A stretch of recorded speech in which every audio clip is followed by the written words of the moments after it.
misdescribed to us and oversimplified, including the solar system model. It's been vastly oversimplified. It doesn't actually accord itself to the very accurate readings we can get today with our technology, right? Like, they never predicted that it was going to come to this. Yeah.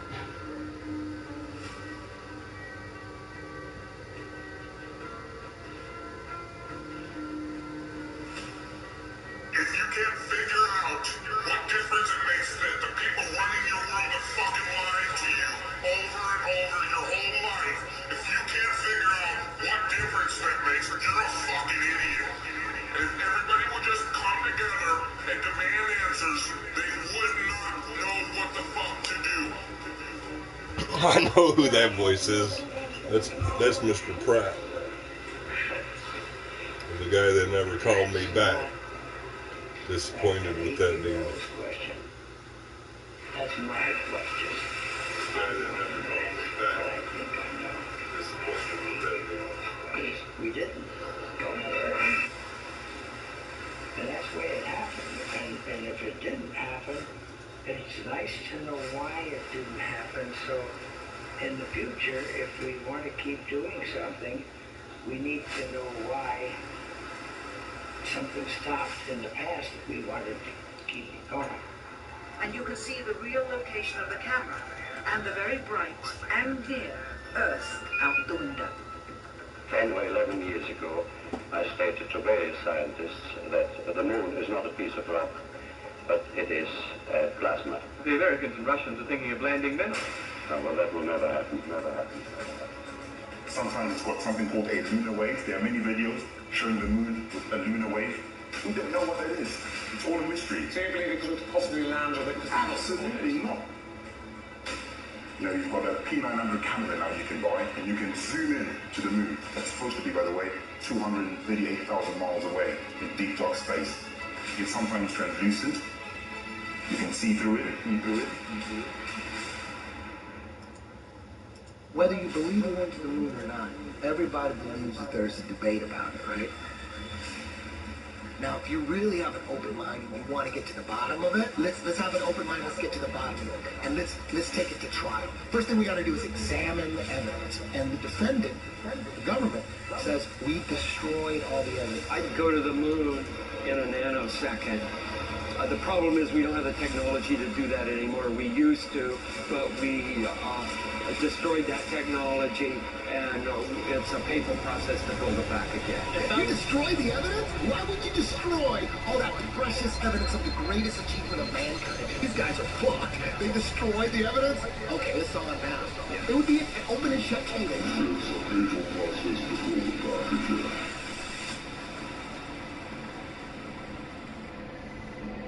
You want answers? I think I'm entitled. You want answers? I want the truth! You can't handle the truth! When you look up at the sun and moon, you see two equally sized, equidistant circles tracing similar paths at similar speeds around a flat, stationary Earth. Rise up. Look at that great cosmic light and think about it.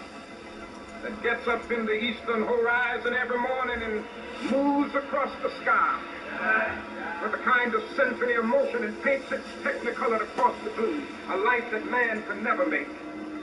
They become so involved in thinking about man's progress, they forget to think about the need for God's power. The experts at NASA, however, claim your common sense, everyday experience is false on all counts.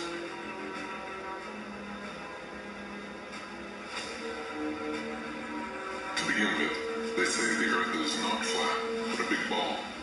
Not stationary, but spinning around 19 miles per second. They say the sun does not revolve around the Earth as it appears, but Earth revolves around the sun. And the sun is actually 400 times larger than the moon and 400 times farther away. That's right. You can clearly see they're the same size and distance.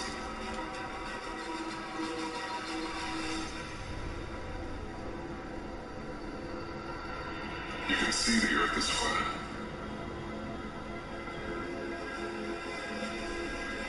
You can feel the Earth is stationary. But according to the Gospel of Modern Astronomy, the Earth spins 1,038 miles per hour under your feet and revolves 67,108 miles per hour around the Sun. Copernicus calculated the Sun's distance from Earth to be 3,391,200 miles. The next century, Johannes Kepler decided it was actually 12,376,800 miles away. Isaac Newton once said, "It matters not I'm whether not used to this map. 28 or 54 million miles distant, for either would do just as well." How scientific.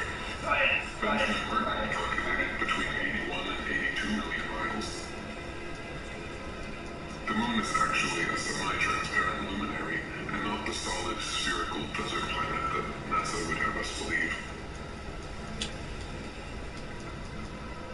In fact, it is likely that both the sun and moon are not densely physical at all,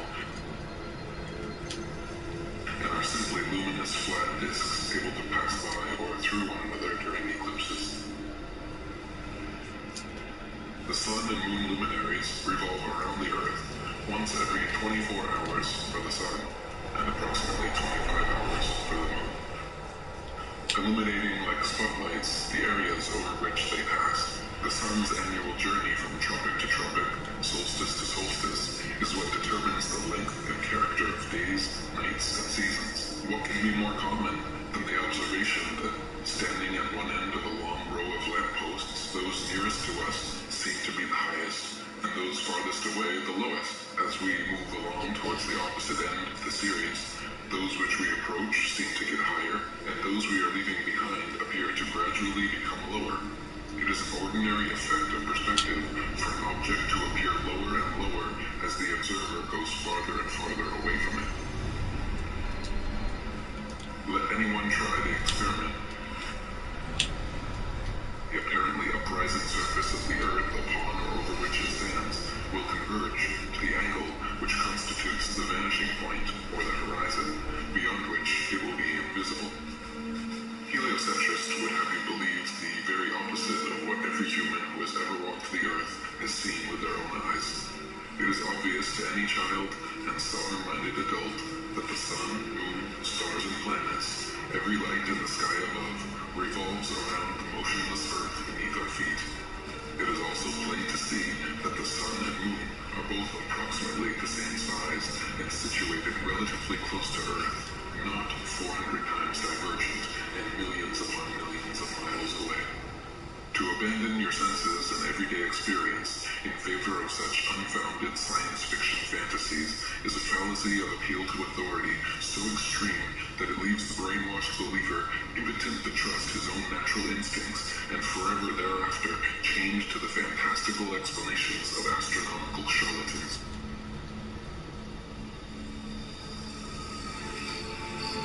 The moon. Yeah? Ever wonder what those sparkly dots are up there? Oh, I don't wonder. I know. Oh, what are they? They're fireflies. Fireflies. They got stuck up in that big bluish black thing. Oh, gee. I always thought they were balls of gas burning billions of miles away.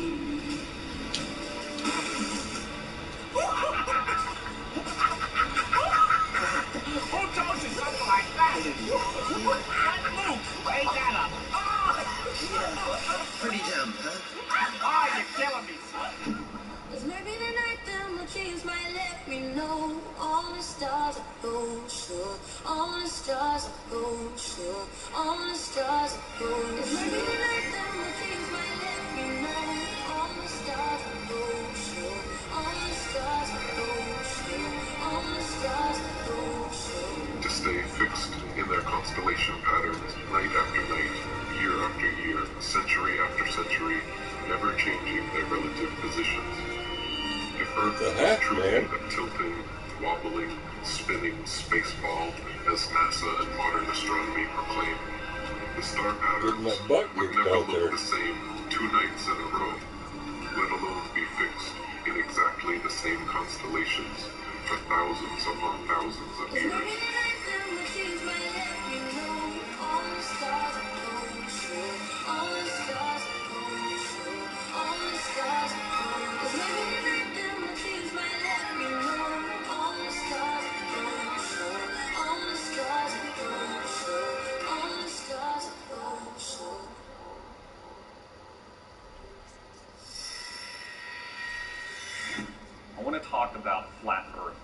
I notice things like when you search it in a search engine, all you get is misinformation. You don't even get real critical thought on it. Well, I saw the blanket censorship, which tells me there's truth to it. Tells me that they're panicking. They're in panic mode. And they don't want us to have real, tangible information. More importantly, they don't want you to think critically about it. See, we're in the information age, and this is what the tactic is. This is why Logan Paul just did a video on Flat Earth. It's why Shane Dawson just did a series of videos. It's to discredit the real truth.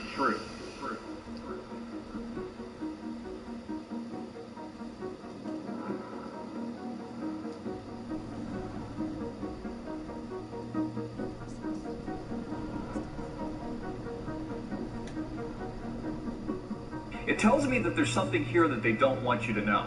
It tells me that mainstream science, NASA, and more importantly, our government powers are panicking. So they're hiring through the same companies that they own, because there's only 6 companies, by the way.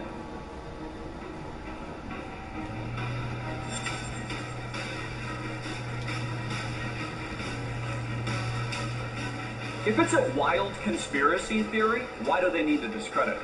If it's a wild conspiracy theory and it isn't the truth, and no one's going to believe it because they're smart enough to think on their own, why do they need to discredit it? Why do they need, and these same people, keep in mind, Logan Paul, Disney is the parent company. I'm pretty sure he gets a check from Walt Disney. Why would they then put out these misinformation campaigns? I mean, ask yourself these logical questions. I think we know the answer, and I think we know the reason. Is it possible that we're living in that Truman Show today? We're living on the flat earth with the dome, the firmament. As we start to look around us, we start to wake up, our eyes open, maybe that third eye opens, we start to understand, wow, this isn't what I thought it was.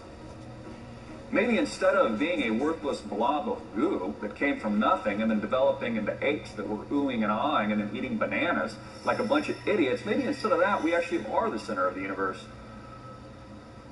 Maybe we are special. In fact, maybe there is unbelievable evidence of creation. But the government has decided to hide that from you. Why? Why is there so much misinformation? Why is there a giant disinformation campaign going on right now when it comes to things like flat earth?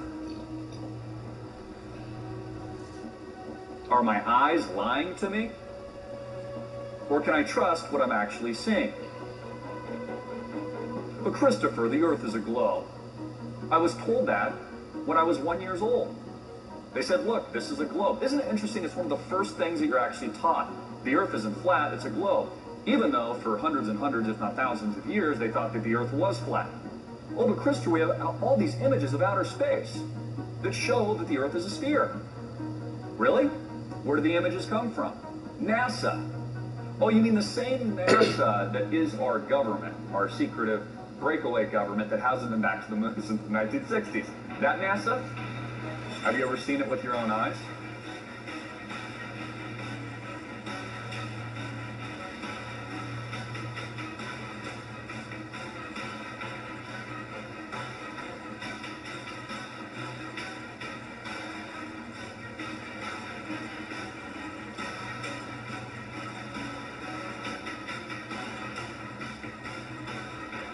How come none of the electronics account for curvature of the earth when you're flying a plane?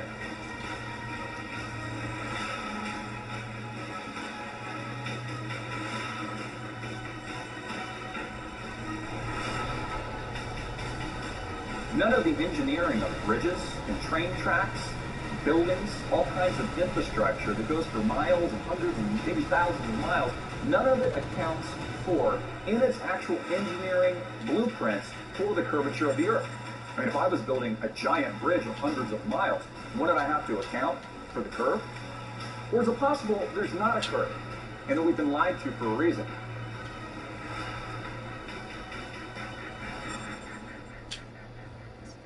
Everybody in this room was taught the story of how Columbus went before Queen Isabella of Spain, and he was going to prove to her that the world was the globe.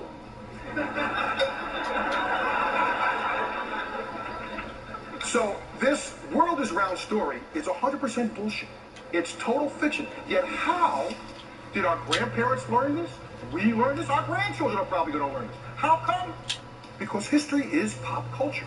And that dude who jumped out of a perfectly good balloon, what's his name? Felix Baumgartner, edge of space jump. But the honesty of it would greatly diminish what I think people thought he was actually doing. And not only that, they made sure to photograph him standing there with a really wide-angle lens, which curves horizontal lines. You see this curvature of Earth's surface, and you go, wow, he's in space, look at that. No, he's not. It's almost overwhelming. Are you standing there in your pressure suits? The only thing that you hear is yourself breathing. You can see the curve of the Earth. You can see the sky is totally black. At that height, you don't see the curvature of the Earth. You just don't. That stuff is flat. You can see the curve of the Earth. You don't see the curvature of the Earth. You can see the curve of the Earth. You just don't. That stuff is flat.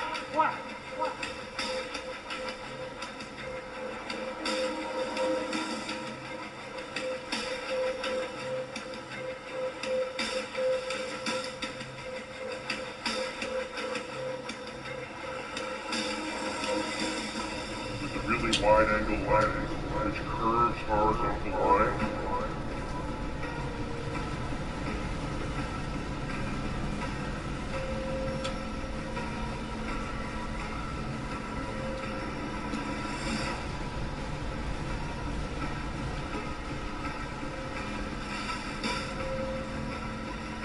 Really wide-angle lens, which curves horizontal lines.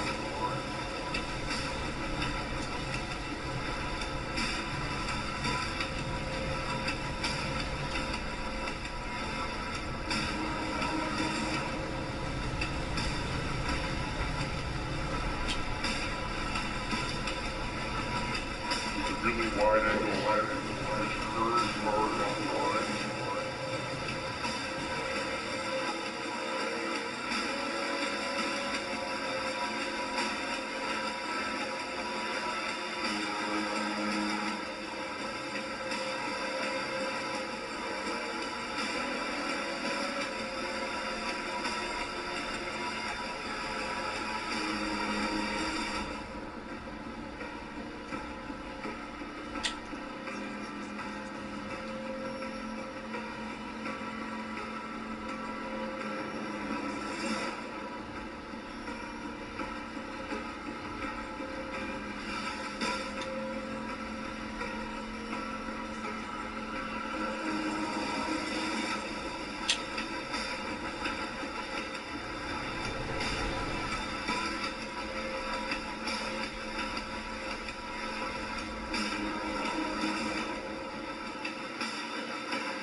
Scientists wrote that the Earth is flat.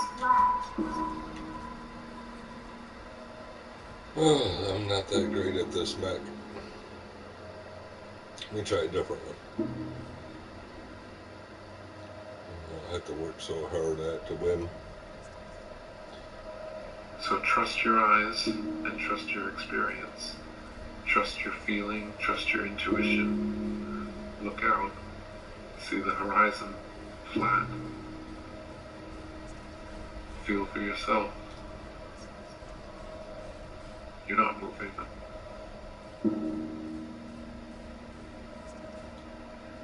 Just sit still.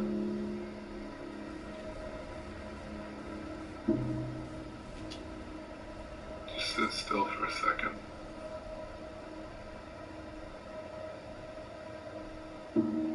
You're not moving.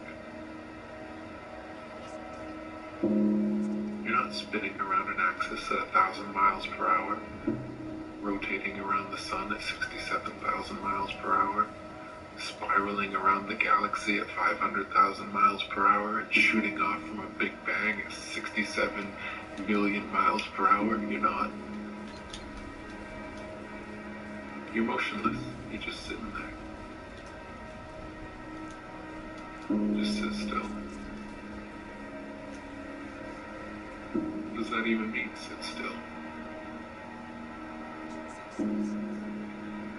You think you could sit still with all those motions?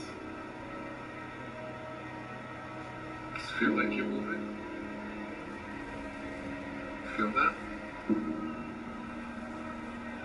Same thing you've always felt. Nothing. Ever. Nobody's ever felt movement. Nobody's ever seen the earth move. Nobody's ever seen the earth curve. Maybe you just got fooled by some Masons. Mark Twain said, it's easier to fool people than to convince them they've been fooled. That's why it's so hard to convince you you've been fooled.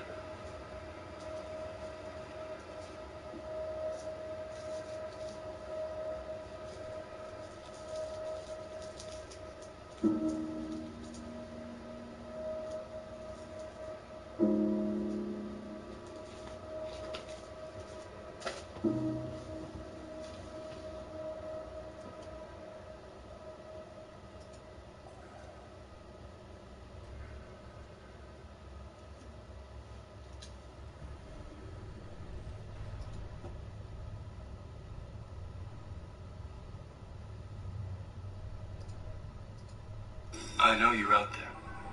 I can feel you now. I know that you're afraid. You're afraid of us. You're afraid of change. I don't know the future. I didn't come here to tell you how this is going to end. I came here to tell you how it's going to begin.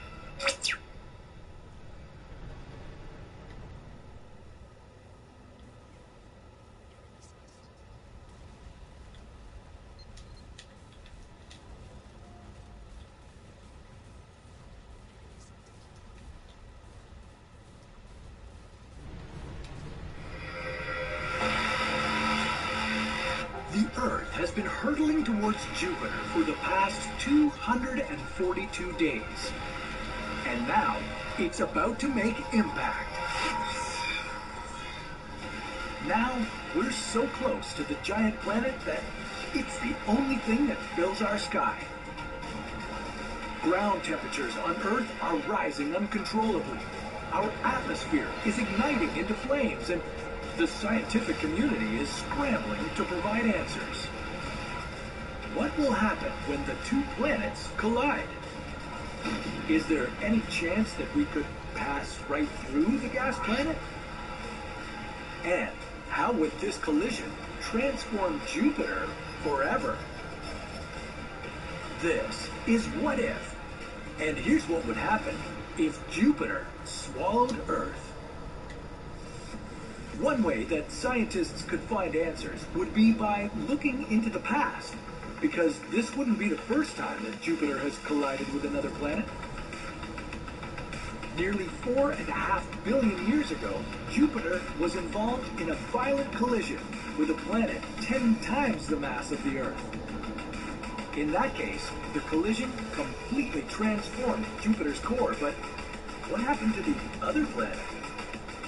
And what can that tell us about our own planet's chances of surviving a crash into the gas giant?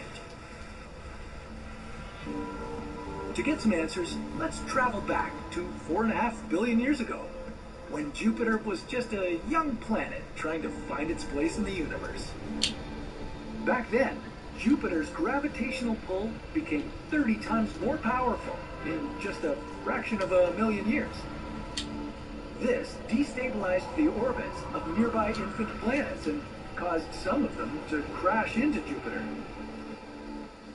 It's believed that one such planet was 10 times the mass of Earth, and it was mainly a silicate ice core. The planet hit Jupiter with an impact speed of 46 kilometers per second. Jupiter only lost .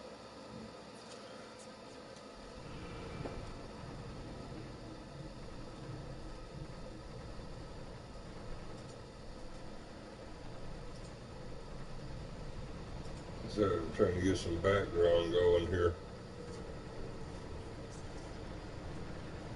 Checking out my subscriptions on YouTube.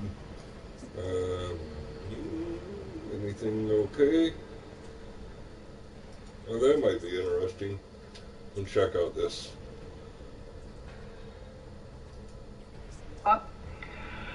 The meteorites thus represent the Earth when it's formed, and it assumes that radioactive dating actually works. And so they're the assumptions that were made in acquiring the age of the Earth. Well, how does radioactive dating work? I'm going to come back to this tomorrow in more detail, but let's do a quick thumbnail sketch. The process is similar to what we see with an hourglass clock. We have parent atoms here that fall and become daughter atoms. We know the rate of falling, which is like radioactive decay. So if you've got an hourglass clock that's rated at 1 hour, all the sand grains fall from top to bottom in 1 hour. If you walk into a room and you see half the sand grains up the top and half the sand grains down the bottom, how long has the clock been ticking? Half an hour. Oh, now that's assuming that you started with all the sand grains up there, which is a point to come to. But how does it work? Well, a rock is chemically tested for these parent and daughter atoms, and if you know the rate of decay and you assume that it remains constant at today's measured rate, then you can calculate backwards by measuring how many green atoms you've got here. If they all came from red atoms, you can calculate, if you know the rate of falling, you can calculate how long ago all the green atoms were red atoms up there. And you just did that. When I said if half were down here and half were up there, you immediately knew that half would come down from there at the rate of falling 1 hour, half an hour. It's the same in the rocks. By measuring the daughter atoms, assuming they all came from red atoms, you know the rate of falling or radioactive decay, you can back calculate, and that's the age of the rock. Assuming what? Well, you have to assume that all the sand grains in the top bowl, the red atoms, fell down. It didn't start with any red atoms to begin with. Any green atoms to begin with. Okay? If the rate of radioactive decay has remained constant, the falling rate, then you can calculate how long the hourglass has been operating. So as I said, there's three major assumptions. So the use of the hourglass requires three crucial assumptions: the starting conditions, a closed system, and a constant falling rate. So these three assumptions are even more crucial to radioactive dating methods. But here's the difference. When you play with an hourglass, you're there to see the starting conditions, with a geologist there to see the rocks when they form. Assumption number one, you have to know the initial conditions. You have to know that the amounts of the parent and daughter atoms at the beginning when the rock formed. Okay? And the geologists believe that they can make reasonable assumptions. The assumption is that when the rock forms, that's when the clock starts ticking. But were there only red atoms in the rock? Were there green atoms as well? They don't know. They have to look from the present, measurements of these quantities in the rocks, and try and infer what it was back in the past. And that runs into problems, as I'll show you in a moment. You have to assume that all the daughter atoms, the green atoms, have come from radioactive decay of the red atoms. That there's been no red atoms added or green atoms taken away. What if the system hasn't been closed? In your hourglass clock, everything's sealed nicely so that there's been no contamination or interference from the outside. But have rocks been closed for the millions of years that they've been sitting there in the ground? No. You've got groundwaters that flow through the rocks. Groundwaters leach uranium. They can add lead to the system. They can do all sorts of things. And so you can't be sure that your rock hasn't been contaminated through all the time it's been sitting there in the ground. And what about the radioactive decay rate? Can we be sure that the rate we measure today has been constant through time? But actually, we've only been measuring the rates for the last 80 years, in the lab. And even then, if you do the investigations, we've discovered that there's inconsistencies. That some of the measurements by whatever techniques they've used haven't always replicated results that other laboratories have produced. And the interesting thing, as a side note, the way the geochronology community gets around that is they calibrate all the radiometric clocks against uranium lead. So the decay rate of potassium is actually calibrated to the decay rate of uranium, so that the methods are not independent of one another. Their decay rates are being calibrated against one another, which is an issue that I've been looking into recently, and also been looking into how well we really do know the uranium decay rate, and also is the method as good as it's claimed to be. But that's another story. So that's our third assumption. Now, none of these assumptions are provable. Why? Because the past cannot be observed and measured. We can't test the past. We can only test the present. Yes, things did exist in the past, and what happened in the past has produced what we see today, but our assumptions about how today was produced will determine how good we are at figuring out what happened in the past. So, and I would add that these assumptions are not even reasonable simply because we know that contamination is common. We know the possibility that the system may not have started with zero daughters in the rock. And in fact, we can show that all of these assumptions have been violated. We have evidence. Come back for our extended talk on radiometric